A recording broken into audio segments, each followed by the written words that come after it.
দেখবেন বৃন্দাবনে একটা সাপের মাথায় কৃষ্ণ নেচেছিল। জোরে বলুন হা না না। হ্যাঁ, আচ্ছা মায়েরা, যে সাপটার মাথায় কৃষ্ণ নেচেছিল ওই সাপটার নাম কি? বাহ, এ তো দেখছি আপনারা জানেন। কৃষ্ণ কালীয় নাগের মাথায় পা দিয়ে দাঁড়িয়েছিল, নট বড় বেশি, নট এই দেখুন এরকমভাবে এভাবে দাঁড়িয়ে আছে। আচ্ছা বলুন তো, আমার মাথায় পা দিল না, আপনার মাথায় পা দিল না, সাপের মাথায় পা দিল কেন? পূর্বজন্মে যে যেমন কর্ম করবে এই জন্মে সেই রকম ফল ভোগ করবে। আপনাদের এই গ্রামটা কত বড় আমি জানি না, ধরে নিন আজকে এই গ্রামে দুটো বাচ্চা জন্ম নিয়েছে। একটা বাচ্চা বড় লোকের বাড়িতে সোনার চামচ মুখে দিয়ে, একটা বাচ্চা গরিব লোকের বাড়িতে মায়ের দুধ পাচ্ছে না সেই ঘরে। তাহলে দুটো ছেলে একই দিনে জন্মগ্রহণ করলো, একই গ্রামে জন্মগ্রহণ করলো, একজন বড় লোকের বাড়িতে, একজন গরিবের বাড়িতে। কেন? পূর্বজন্মের কর্মফল। পূর্বজন্মে যে ভালো কর্ম করেছিল সে বড় লোকের বাড়িতে জন্মগ্রহণ করলো, আর পূর্বজন্মে যে খারাপ কর্ম করেছিল তার গরিবের বাড়িতে জন্ম হলো। এইবার জন্ম নেওয়ার পর যে যেমন কর্ম করবে তার পরের জন্মে সেরকম জন্ম হবে। আপনারা কীর্তন শুনতে এসছেন, আমি আপনাদের বলে যাই, জন্ম হোক যথা তথা, কর্ম যেন ভালো হয়। আপনি কারো সঙ্গে কথা বলবেন বিবাদ করে নয়, হেসে হেসে বলুন, দেখবেন অনেক লাভ আছে। রামকৃষ্ণদেব বলছে, তোমার বাড়ি যদি কেউ বেড়াতে যায়, দুটো মিষ্টি জল নাইবা দিতে পারলে দুটো মিষ্টি কথা অন্তত বলার চেষ্টা করো। এমন কিছু কথা কাউকে বলবে না যে কথার দ্বারা সে আঘাত পাবে, সেটাও কিন্তু তোমার পাপ। ওই জন্য মানুষের সঙ্গে কথা বলতে গেলে, ভালো ব্যবহার করতে গেলে পয়সা খরচ হয় না, অন্তত ব্যবহারটা ভালো করুন, গোবিন্দের কাছে আপনি কৃপা পেয়ে যাবেন। কারণ ডক্টর পঞ্চানন ভট্টাচার্যের একটা বই আছে জগত আমি, ওই বইটা আমি প্রায়ই পড়ি। তাতে পরিষ্কার করে লেখা আছে, মানুষ মারা গেলে দেখবেন মায়েরা দুটো জিনিস দেখলে বুঝবেন উনি স্বর্গে গেলেন না নরকে গেলেন। আপনাদের এই গ্রামে ধরুন একজন মারা গেল, আপনারা দেখতে গেলেন, মৃত্যুর সময় মুখটা যদি বিভৎস হয়ে গেল, বিকৃত হয়ে গেল, ভয়ঙ্কর হয়ে গেল, মায়েরা বলে না, বাবারে দেখে এলাম গো, লোকটা যেন ভয়ঙ্কর, 4 দিন আমার ঘুম হয়নি, উনি যাচ্ছেন নরকে। আর আপনার মৃত্যুর পর যদি মনে হয় আপনি ঘুমাচ্ছেন, আপনার মনে হচ্ছে আপনি মরেন নাই, জানবেন আপনি যাচ্ছেন স্বর্গে। এই গ্রাম থেকে যখন শ্মশান ঘাটে নিয়ে যাবে বলো হরি হরি বল বলে, তখন যদি আপনাকে সবাই বলে লোকটা খুব ভালো ছিল, খুব ভালো মানুষ ছিল গো, ইনি যাচ্ছেন স্বর্গে। আর আপনার মৃত্যুর পর কেউ যদি বলে এই বেটা খুব দুষ্ট লোক ছিল, গ্রামটাকে জ্বালিয়ে দিয়েছে, জানবেন ইনি যাচ্ছেন নরকে। ওই জন্য আমি আপনাদের বলবো, পদ্মপাতার জল করে টলমল, বিশ্বাস নাই মা কে কখন চলে যাবে। ট্রেন আসবার সময় সিগন্যাল দেয়, মৃত্যু আসবার সময় কোনো সিগন্যাল দেয় না। সকালবেলায় ঘুমা থেকে জাগবেন তো আপনি চোখ খুলবেন, আর চোখ যদি না খোলেন তাহলে আপনার সকাল হবে না, আপনার জীবনে পরকাল হবে। তাই আপনাদের বলতে চাই, যতক্ষণ কীর্তন শুনছেন নিজেকে একটু বৈরাগ্য ভাব নিন, যেন কাল থেকে কৃষ্ণ ভক্ত হতে পারেন। মায়েরা, কাল কাল করে রাবণ স্বর্গে সিঁড়ি বাঁধতে পারে নাই, আজকে হরিবাসরই সিদ্ধান্ত করে যাবেন আমি যেন কৃষ্ণ ভজনটা অন্তত করতে পারি। কৃষ্ণ ভজনের কোনো বয়স নাই। এই কালীয় নাগ পূর্বজন্মে কে ছিল? ভাগবত বলল রাজা চন্দ্রধ্বজ। মায়েরা, সাপ হলো কেন? অভিশাপ। কার অভিশাপ? বৈষ্ণবের অভিশাপ। কী করে অভিশাপ পেল? চন্দ্রধ্বজ রাজার পেটে যন্ত্রণা কোনো মতেই ভালো হয় না। একজন বলল, তোমার পেটের যন্ত্রণা ভালো হতে পারে, তুমি যে রাজবাড়িতে বাস করছো তার পেছন দিকে একটা সরোবর আছে, ওই সরোবরে একটা রাজহাঁস খেলা করছে, ওটাকে ধরে তাকে হত্যা করে তার পিত্তটা খেতে পারলে তোমার পেটের যন্ত্রণা ভালো হবে। মায়েরা, রাজহাঁসটাকে ধরে যে না হত্যা করতে যাবে, অমনি রাজহাঁসটা কেঁদে কেঁদে বলল, আমাকে না মেরে যদি আপনার পেটের যন্ত্রণা ভালো হয় একটা উপকার বলবো। বলে বলো। মানে যে সরোবর থেকে ধরে আনলে তার উত্তর দিকে একটা গাছে এক মুনি বসে আছে, ওই মুনির চরণ ধোয়া জল পান করলে তোমার পেটের যন্ত্রণা ভালো হবে। মায়েরা, রাজা বলে কথা, সোনার পাত্র নিয়ে গিয়ে বলল, বৈষ্ণব মুনি তোমার ডান পাটে গিয়ে দাও। মুনি ডান পায়ে গিয়ে দিল, কিন্তু পুঁজ আর রক্ত, ছে এ জল আমি পান করতে পারবো না। বাঁ পাটে গিয়ে দাও, ওতে তো পুঁজ রক্ত রয়েছে, তার সঙ্গে পোকা কিলবিল কিলবিল করছে, ছি এ জল পান করতে পারবো না। মুনি কি করেছিল আর রাজা কি করেছিল?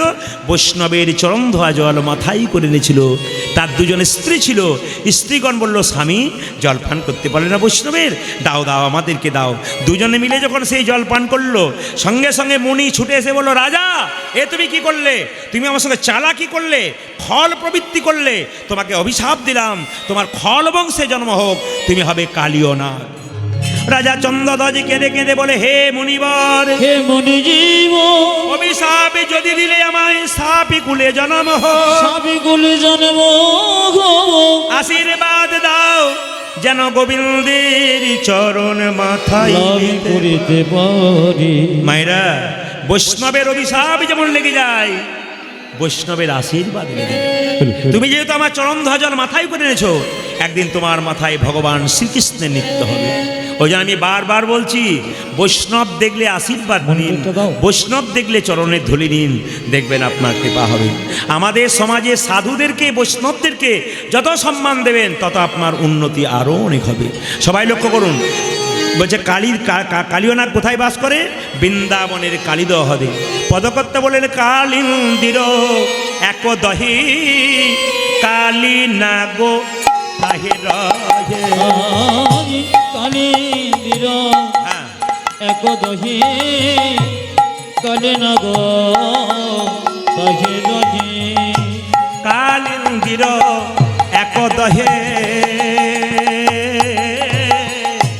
কালী নাগো তাহে রহে। আদিকালীন্দির এক দহে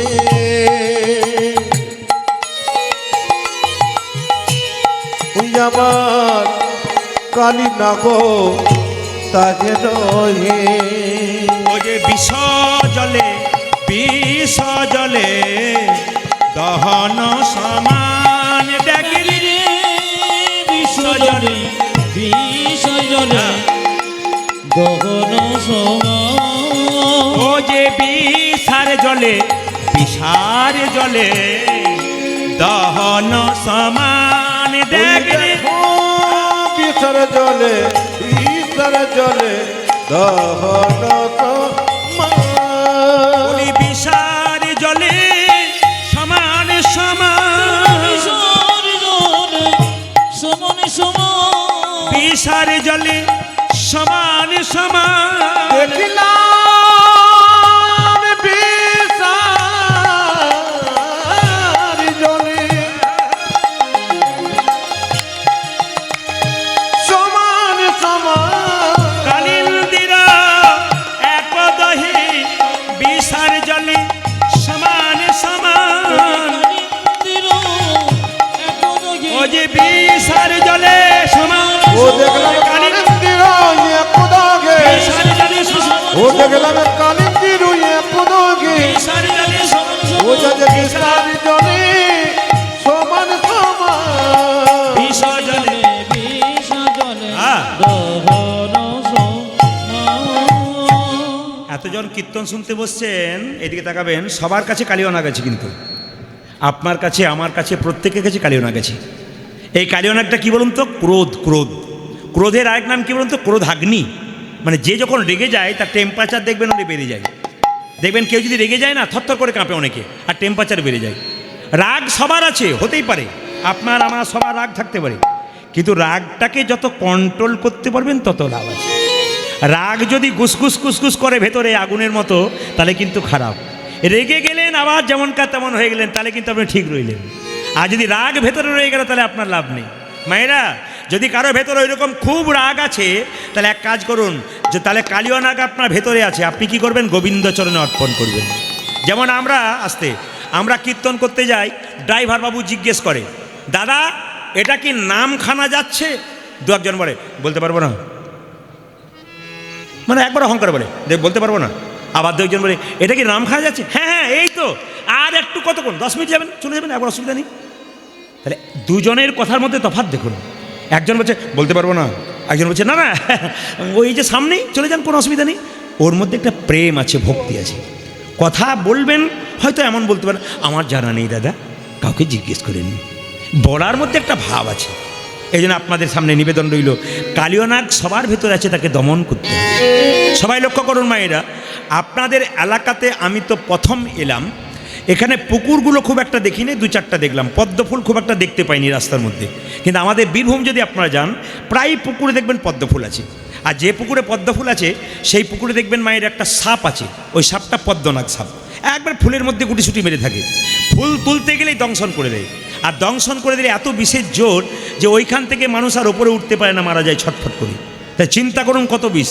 তাহলে বৃন্দাবনে যেখানে কালিয়ানাগ বাস করে সেই জায়গাটা জলটা বিষ হয়ে গেছে, ওইদিকে কোনো পশু পাখি পেরিয়ে গেলে মরে যায়, কিন্তু মায়েরা ওই জলটা খেলে তো মরবেই, আর ওই পথ দিয়ে কেউ পেরিয়ে গেলে বিষের জ্বালায় মরবে। কিন্তু যে পুকুরে পদ্মনাগ থাকে সেই জলটা বিষ হলো না, কালিদয়ের হত্যা বিষ হলো কেন? খুব যুক্তির কথা। ওইখানে বিষ হলো, এইখানে বিষ হলো না কেন? এখানে তো কালিয়ানাগ থাকে, পদ্মনাগ থাকে, বিষ হলো না কেন? কত গরু বাছুরে ছাগলের জল খায়, আমরা আগে দেখবেন পুকুরের জল খেয়েছে নাকি বাবা, পুকুরের জল অনেকে খেয়েছে, ওই কিছু হয়নি যে। আসলে তা নয়। কালিয়ানাগ বারবার কৃষ্ণকে বলেছিল, প্রভু তুমি আমাকে এখান থেকে উদ্ধার করো। কৃষ্ণ কালিয়ানাগের কথা শুনে নাই। কালিয়ানাগ মনে মনে ভাবলো, তোমার সঙ্গে প্রেম করে যদি না পাওয়া যায়, তোমার সঙ্গে শত্রুতা আরম্ভ করুন। এখানে কালিয়ানাগ ভক্তের প্রমাণ দিলেন, বলছে আমি এমন বিষ ঢালতে শুরু করব, এই পথ দিয়ে কোনো পশু পাখি পেরিয়ে গেলে ছটফট করে মরবে, আর মরবার আগে তোমাকে ডাকবে, আর তোমাকে ডাকলে তুমি এখানে ছুটে আসবে, আমাকে কোথাও যেতে হবে না, আমি এইখানেই তোমার চরণ লাভ করতে পারবো। মায়েরা, ওই জন্য সেই পথ দিয়ে কোনো পশু পাখি পেরিয়ে গেলে কি অবস্থা হয়? তাহারও পরে বাই,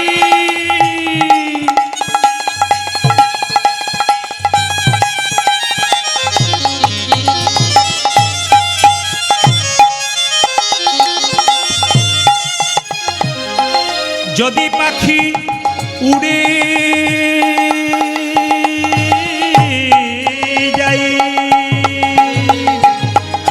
ওগো তাহার জো কোনটা বাড়াও, মনিটর বাড়াও। উপরে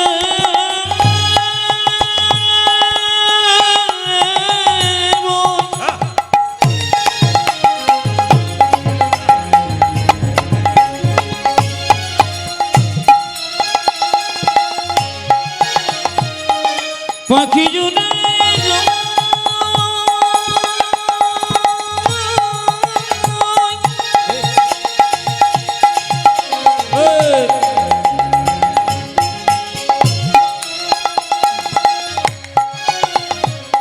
পাখি উড়ে পাখি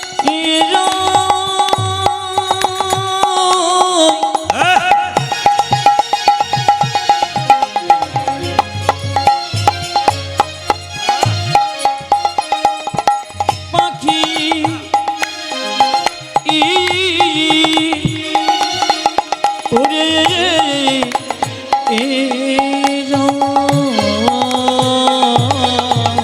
ও যাজে তাহার পারে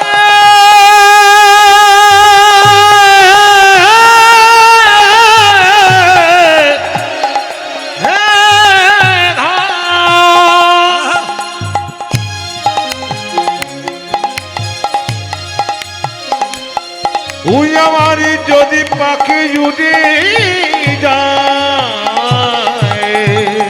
বিষের জ্বালাই, বিষের জ্বালাই তেজয়ে প্রাণ দেখ রে, দেখি বিষের জ্বালাই, বিষের বিষের জ্বালাই তেজয় প্রাণ। ও যে বিষের জ্বালাই, বিষের জ্বালাই তেজয়ে প্রাণ ওই দেখ রে। দেখো বিষের জ্বালায়, বিষের জ্বালায় তেজয় প্রাণ।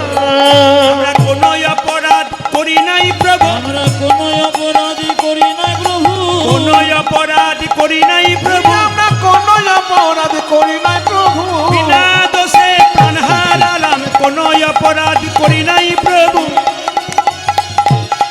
আমরা কোনো অপরাধ করি নাই। ওই আমরা বিনা দোষে প্রাণ হারালাম,